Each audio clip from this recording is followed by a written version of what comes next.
Welcome to the CompTIA Project Plus prepcast by baremetalcyber.com. In any project, risk is an unavoidable reality. Project risk refers to any uncertain event or condition that, if it occurs, could have a positive or negative effect on the project's objectives. Many people immediately think of risk as purely negative, but in disciplined project management, risks can be opportunities as well as threats. A potential breakthrough technology could shorten delivery time, just as a critical component shortage could delay it. The distinction between opportunity and threat is important because both require planning, either to capture the benefit or to reduce the harm. Identifying these possibilities early gives the project team a chance to prepare mitigation strategies, contingency plans, or enhancement actions before the risk manifests. This proactive approach is not an optional step. It is an essential part of project planning and control that separates successful projects from those constantly reacting to problems. One of the first steps in risk analysis is differentiating between known and unknown risks. Known risks are those that can be identified and described during planning. They may include foreseeable challenges like vendor lead times, complex integrations, or dependency on a single key resource. These risks can be analyzed for probability and impact, assigned owners, and monitored throughout the project. Unknown risks, by contrast, are events that cannot be predicted in detail before they arise. They might surface during execution due to sudden market changes, disruptive new regulations, or unprecedented technical failures. Because unknown risks cannot be managed through specific planned actions ahead of time, they are often addressed by setting aside contingency reserves time, budget, or both, that can be deployed when an unforeseen event occurs. Risks also differ by origin. Internal risks come from within the organization or project environment. They might result from resource allocation decisions, skill shortages, leadership changes, or internal process breakdowns. External risks, on the other hand, are driven by forces outside the project's immediate control. These could include new government regulations, shifts in customer demand, supply chain interruptions, or geopolitical instability. Internal risks can sometimes be reduced through better planning and organizational discipline, while external risks often require close monitoring of the broader environment and adaptive response planning. Risk exposure varies across the phases of a project. In the initiation phase, risks often relate to unclear objectives, ambiguous requirements, or stakeholder misalignment. During planning, risks may emerge from estimating errors, incomplete resource plans, or unrealistic schedules. Execution brings delivery risks, technical failures, team turnover, or dependency bottlenecks. Even closing a project can have risks, such as failure to obtain stakeholder acceptance or incomplete documentation. Because the profile of risks changes as the project progresses, risk management is not a one-time exercise. It is a continuous process of identification, assessment, and refinement that spans the entire project lifecycle. In information technology and other complex project environments, risks can be grouped into common categories to aid clarity and tracking. Technical risks cover issues like system compatibility, software performance, or integration complexity. Resource risks involve the availability, capability, and retention of team members, as well as potential conflicts over shared resources. Schedule risks arise when timelines are overly optimistic, dependencies fail, or critical tasks take longer than anticipated. Stakeholder risks stem from disengagement, misaligned expectations, or active conflicts between influential participants. Having clear categories makes it easier to analyze patterns and assign mitigation efforts to the right experts. Organizational-level risks can also heavily influence projects. A corporate restructuring, for example, may shift strategic priorities and deprioritize or cancel ongoing work. Leadership turnover can change decision-making styles and risk tolerance. Budget freezes or funding reallocations can halt planned activities in their tracks. Shifting business strategies may mean that deliverables painstakingly planned during initiation are no longer relevant by the time they are ready for delivery. Organizational risks require careful communication with senior leadership and flexibility in the project approach to adapt when these conditions change. Regulatory and compliance risks deserve special attention, particularly in industries like healthcare, finance, defense, and utilities. New or revised laws, standards, or contractual obligations can necessitate significant changes to scope, processes, or documentation. Failing to comply can result in fines, loss of certification, reputational damage, or even legal action. Compliance risks often have strict timeframes, forcing changes into the project schedule whether the team is ready or not.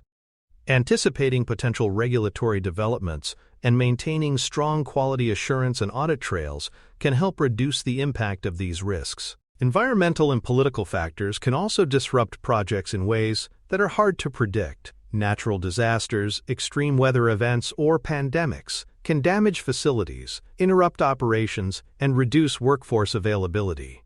Political instability, trade disputes, or sudden changes in import/export regulations can derail supply chains or create cost spikes.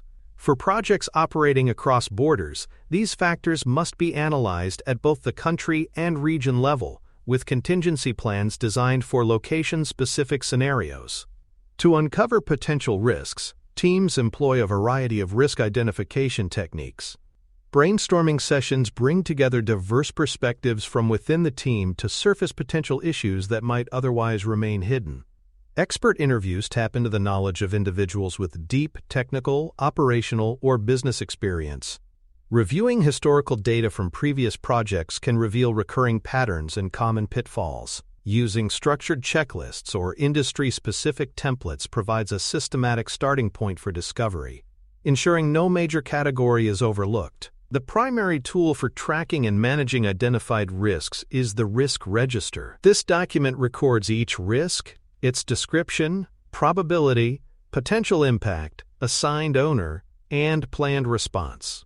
It is not a static artifact. It is updated as risks evolve, new risks are identified, and old risks are retired or become issues.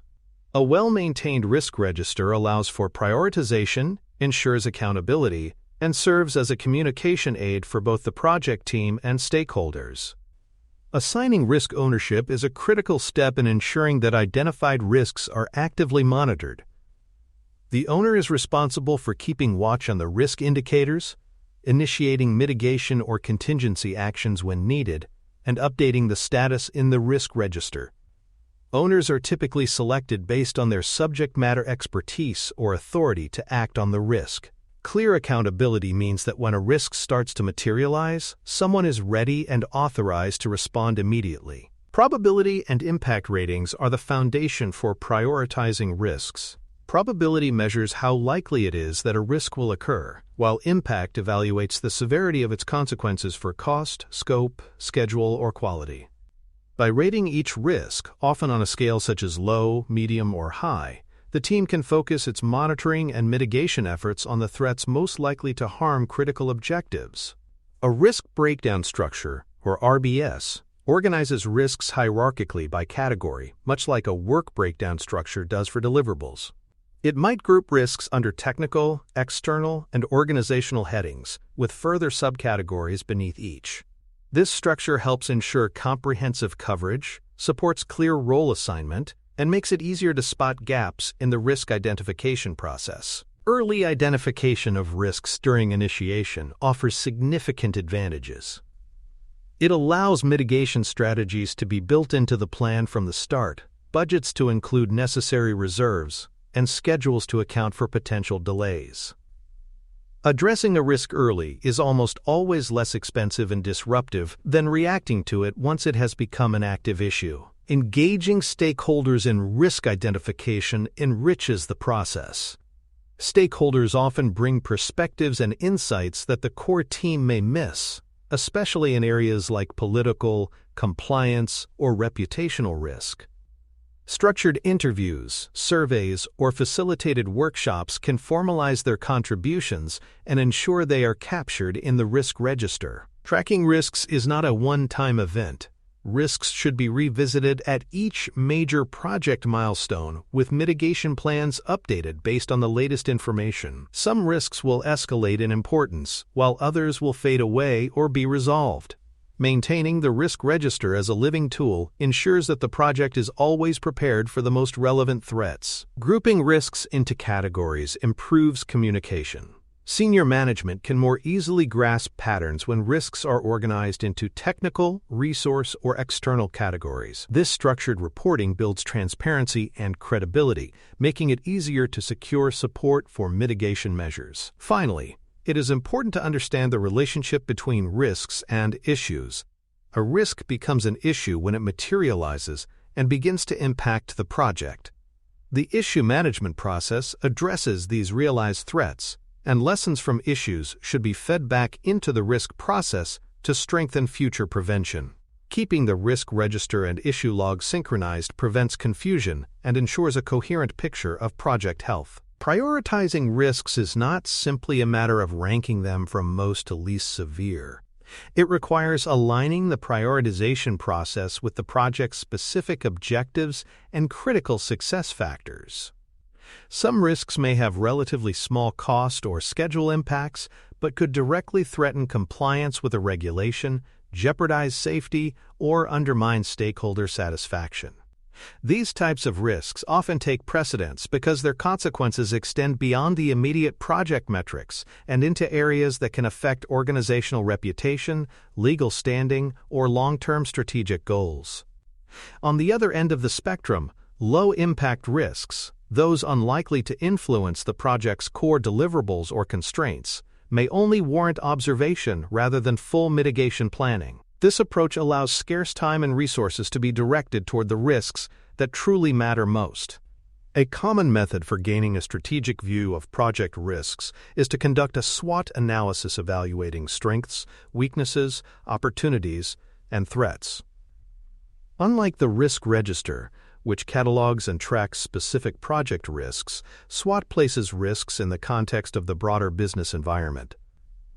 Internal strengths and weaknesses help to identify where the project is more or less resilient to certain risks, while external opportunities and threats reveal the environmental factors that could influence project outcomes. This perspective is especially valuable in the initiation phase or during portfolio-level planning, when multiple projects may be competing for the same resources or seeking alignment with organizational objectives. While structured tools and processes provide the backbone for risk management, lessons learned from prior risk events are equally important in strengthening future performance. Every project experiences risks, whether they are successfully mitigated, avoided entirely, or realized as issues, and each outcome provides valuable data. Documenting these events in detail, including the triggers, the response actions, and the eventual results, creates a growing knowledge base that supports organizational maturity in risk management. Teams can use these records to refine response strategies, adjust risk thresholds, and avoid repeating preventable mistakes. Over time, an organization that systematically applies lessons learned becomes faster and more precise in identifying and addressing risks. The process of identifying risks should be integrated into the broader culture of the project, not treated as a one-off exercise. This means embedding risk discussions into regular team meetings, stakeholder updates, and milestone reviews.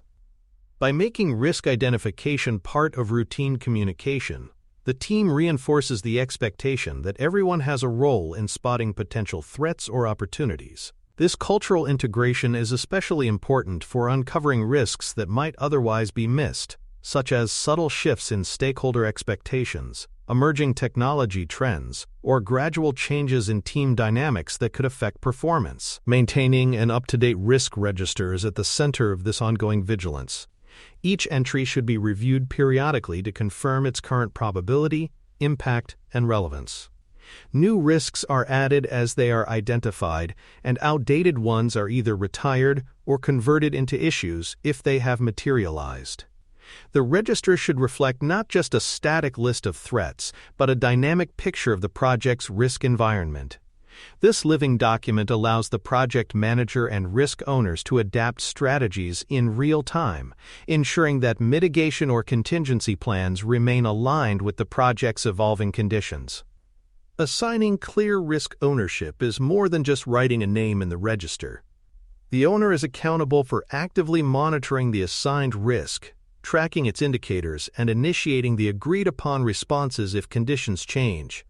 Owners should also have the authority to act, whether that means reallocating resources, adjusting schedules, or escalating the matter to senior leadership. Without both accountability and authority, risk ownership becomes a hollow designation that does little to improve project resilience. Probability and impact ratings, once assigned, should not remain fixed for the life of the project. These ratings can and should change as more information becomes available or as conditions shift. A risk initially considered low probability might rise in importance if a dependency begins to falter. Similarly, the impact of a particular threat might diminish if a mitigation plan successfully reduces its potential harm. Regular reevaluation ensures that the prioritization of risks remains accurate and that attention is focused where it is needed most. For more structured visibility, the creation of a risk breakdown structure, or RBS, provides a hierarchical view of risks by category. This mirrors the logic of a work breakdown structure, but focuses on threats and opportunities rather than deliverables. By grouping risks into categories such as technical, external, organizational, or project management related, the RBS makes it easier to assign responsibilities, monitor related risks in clusters, and spot gaps in the identification process. When reviewed alongside the project's work breakdown structure, the RBS can also help ensure that risks are being considered for each major work package. Engaging stakeholders throughout the risk management process is not just good practice, it is a force multiplier. Stakeholders bring perspectives shaped by their experience, responsibilities, and organizational priorities. They may foresee political, compliance, or reputational risks that the core project team cannot. Their participation also builds trust in the process, increasing the likelihood that risk management recommendations will be supported when action is needed. Structured stakeholder engagement methods, such as facilitated workshops or targeted interviews, ensure their contributions are captured and integrated into the register in a consistent, actionable format. The relationship between risks and issues deserves particular attention. A risk is a potential event. An issue is a realized event that is now actively impacting the project. While the processes for managing them differ, risks are addressed with mitigation or contingency plans, and issues require immediate resolution. The handoff from risk to issue should be seamless. This means keeping the risk register and the issue log synchronized, so that when a risk becomes an issue, all the historical context, analysis, and preparatory work are available to guide the response. Communicating about risks is most effective when it is structured. Grouping risks into categories helps stakeholders absorb complex information quickly and recognize patterns. It also enables senior management to assess systemic vulnerabilities across projects, such as recurring technical failures or persistent resource shortages. When escalation is necessary, clear categorization allows for targeted communication that includes only the most relevant information for decision-makers, reducing noise and increasing the likelihood of prompt action. In practice, effective risk communication is as much about timing as it is about content. Delivering information too late reduces the number of viable response options, while overwhelming stakeholders with minor risks can lead to disengagement from the process entirely. A disciplined approach focuses on ensuring that the right people are informed about the right risks at the right time. In closing, the foundation of strong project risk management lies in thorough, structured identification and accurate categorization. Risks must be documented in a way that makes them easy to understand, track, and act upon. Prioritization should align with project objectives, and ownership must be clear and supported with real authority. Stakeholders should be active contributors to the process, and the tools, whether the risk register, risk breakdown structure, or SWOT analysis, should be maintained as living resources. By committing to these practices, project teams reduce the likelihood that small, preventable risks will grow into project-ending problems. Thank you for listening. Please follow baremetalcyber.com on social media and check out our books at cyberauthor.me.